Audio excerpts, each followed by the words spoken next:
Hey there retro fans, welcome back to RGF RetroGameForce, and this week Paramount Studios came up with their new trailer for the Sonic the Hedgehog movie, and I think they made an awesome job on rebuilding and remaking the Sonic character visuals, and I think they even changed part of the movies and reshoot parts of this movie, and the internet was really happy. The Sonic fans were really happy with this new presentation from Paramount Studios, and because of that today I want to do a revisit or review of a Sonic game, a very special Sonic game, because it was the first Sonic game to be released on outside of the Sega hardware, this back in the year 2000. So guys, let's check the game itself, the cover art, everything that I have here on the Sonic Pocket Adventure for the Neo Geo Pocket.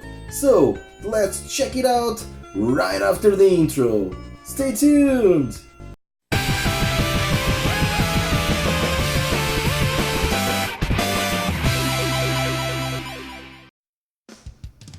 So starting the video, looking at the cover of the game itself, we can see that this resembles kind of the Sonic Adventure from the Dreamcast games. It really looks like have the edginess of the modern Sonic, but if you look at the screens of the game and if you keep watching this video, you will see footage of the game. You will see that this game is looking more to be a game coming from the Mega Drive era, but the art itself is really resembling the Dreamcast era of Sonic games. I love the way that SNK build up these cases. So I have to open it like this, and there you have the cartridge itself, protected, and the manual. So let's look at the manual a little bit. So yeah, it looks like the Sonic from the Dreamcast, and the instruction manual, it's in English by the way, is also looking at the edginess of the Sonic from the Dreamcast era. Yeah, bonus stage from Sonic 2. But if you look at here, it really looks like the Dreamcast Sonic, right? And it says adventure because the Dreamcast also had the adventure games. Pretty cool stuff. And one thing I have to notice, and that I noticed and I want to share with you, is that these cases from the Neo Geo Pocket, they are the same as the big brother Neo Geo AES. Cool. They really branded their cases, and these are good cases by the way. So let's go for some video of the game running here on the Neo Geo Pocket.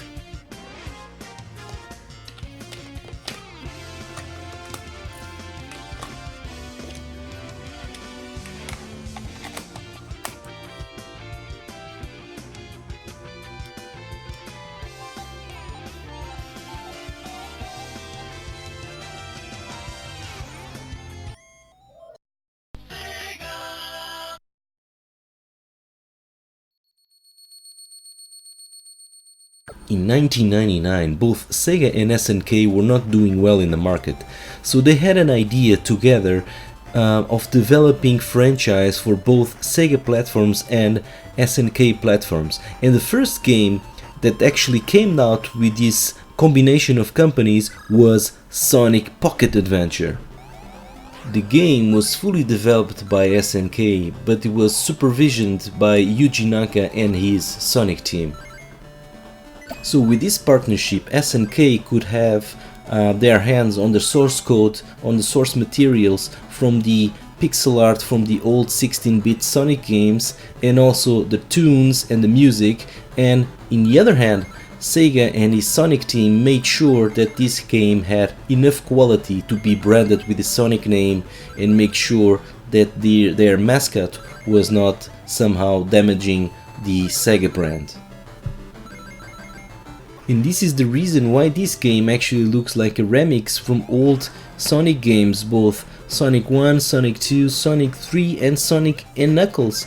And the overall game looks kind of a remix of the Sonic 2, which is a good thing because Sonic 2 is actually one of the best, if not the best, Sonic ever made. So all the zones, all the levels, including the bonus stage, are coming from the old Sonic game, coming from the Mega Drive era. And again, this is not a bad thing because all the levels are actually pretty great and they all look different from one another.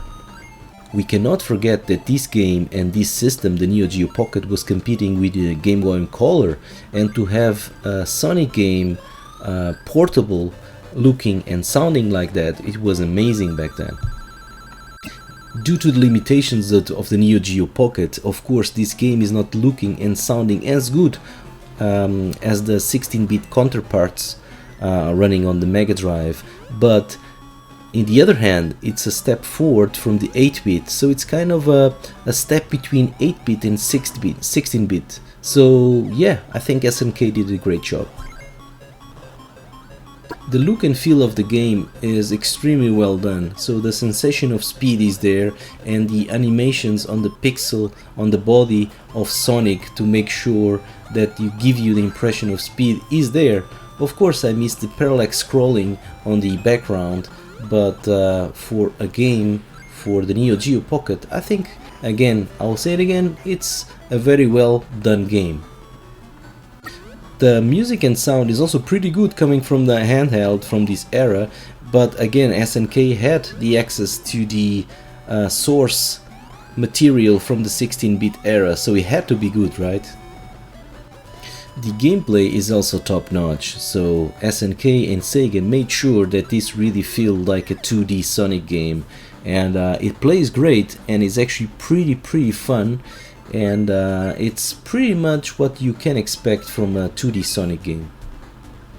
So to finalize this video, I would say this is a kind of a hidden gem of the Sonic franchise, and since the Neo Geo Pocket and all the games coming from the Neo Geo Pocket are not getting cheaper, they're actually getting more expensive, I would say you can give it a try over emulation and enjoy this awesome game from SNK, and with a big history because this was a partnership with SNK and Sega, two Japanese companies getting together to try to survive to the aggressive video game market back from the beginning of the year 2000.